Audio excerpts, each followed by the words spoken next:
يا أيها الذين آمنوا استعينوا بالصبر والصلاة إن الله مع الصابرين. ولا تقولوا لمن يقتل في سبيل الله أموات بل أحياء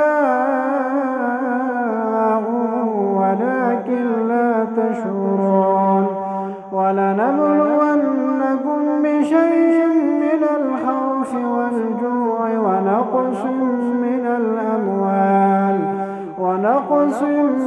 الأموال والأنفس والثمرات وبشر الصابرين الذين إذا أصابتهم مصيبة قالوا إنا لله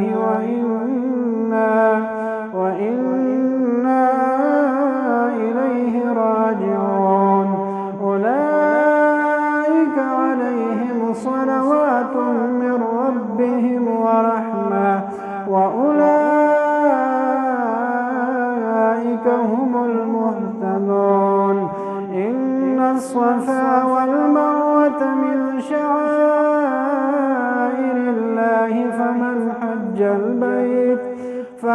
حج البيت أو اعتمر فلا جناح عليه أن يطوف بهما ومن تطوع خيرا فإن الله شاكر عليم. يا أيها الذين آمنوا استعينوا بالصبر والصلاة إن الله مع الصابرين.